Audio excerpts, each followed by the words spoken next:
Now I'd like to take you on a quick tour of BackTrack Linux, and BackTrack is probably one of the more popular sets of security and penetration testing tools that hackers use. Now I'm using BackTrack 5 Release 3 for this course, although many of you who are familiar with BackTrack will know that there's an even newer version called Kali Linux that the folks at Offensive Security have put out, and it's more of a strict Debian-based type of distribution, and that's really why they did it. They wanted to go back to the old tried and true Debian system, whereas BackTrack 5 and previous versions of BackTrack have been pretty much based upon Ubuntu.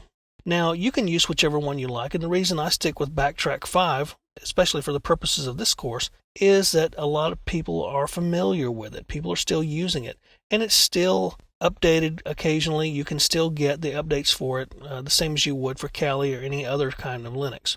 It really depends upon what you learned and how you learned. And so I'm familiar with BackTrack, so I'm going to show you BackTrack. But feel free to download and use Kali as well. There are some differences in how Kali does what it does versus how BackTrack does.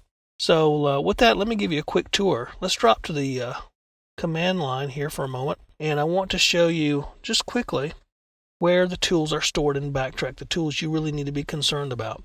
If you do an ls here, you're going to find in the root directory, you have all these directories here, and obviously some of these, if you're familiar with Linux, are standard: etc, lib, home, boot, bin, so forth. But there's another directory here that you need to be concerned about in BackTrack, and that's the pen test directory. So if we do a cd to pen test, and then let's do an ls here, and you can see that there are all kinds of directories here as well, and they're categorized basically based upon their function. You have backdoors, Bluetooth hacks, Cisco hacks, database tools, enumeration tools, exploits, passwords. You have some forensics tools in here as well, sniffers. You have web tools, wireless tools, and so forth. Now you can take the time, and I suggest you do, to go through each of these directories and kind of look and see what's in there. But one good thing about the way BackTrack is organized also is that it gives you the option of getting to the tool and the directory, and in some case running the tool under a GUI simply by using the menu here. And just to take you through this a little bit quickly, I'll show you a few things first before I go into the BackTrack directory. Since this is a version of Linux, basically based upon Ubuntu, you have some of the standard Linux tools.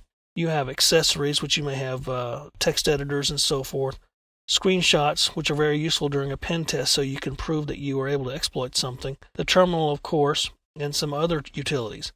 You also have graphics, internet, and in the internet utility folder, you have things like the Firefox, WCD Network Manager, and this is where you'll find ZenMap, which is a front-end GUI for Nmap, and we'll talk about that a little bit later. You also have some office tools and some other tools here as well.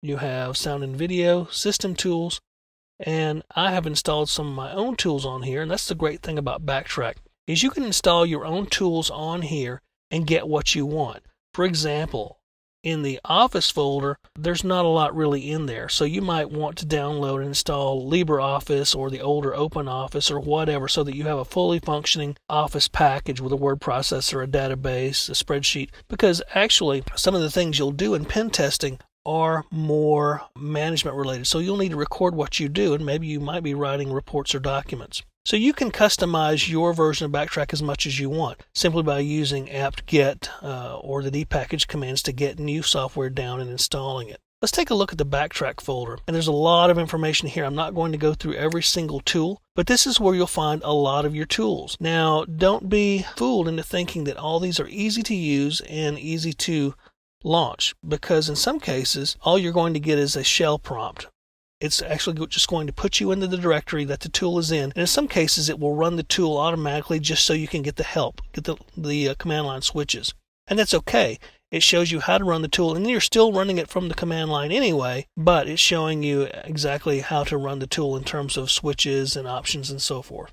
So we've got several topics here: information gathering, and you'll find that a lot of these correspond to the methodologies that we talk about during this course: footprinting, enumeration, so forth. And the tools are kind of laid out a little bit like that. You have information gathering tools, vulnerability assessment tools, exploitation, privilege escalation, And all of these are broken down into even more categories here, depending upon what you're looking to do. Privilege escalation, for example, is broken down into password attacks, privilege escalation media, protocol analysis, network sniffers, and so forth. So you'll expect to see Wireshark in here, which is a network sniffer. And actually, there are a lot of programs in here for each category. You may find one or two that you're familiar with, but I guarantee you, unless you've done some really extensive penetration testing, you're going to find a lot of tools in here that you never knew existed and you never knew what they did. And that's okay. Some of these tools you may not use on every single pen test. Some tools you may use frequently, like Wireshark. I use Wireshark for every test I ever do. So maintaining access, reverse engineering, some RFID tools. And that's another thing. Let me mention here that during the CEH, we'll be covering a lot of things and a lot of tools. But BackTrack has far more tools that even the CEH covers. A lot of these tools and their use are beyond the scope of the CEH course and exam. So we're not going to cover every single tool that BackTrack has, obviously. The CEH does not cover forensics, for example. So we're going to look at some of these tools as appropriate as we need to when we go through each segment of the course. So I just kind of wanted to give you an introduction to BackTrack.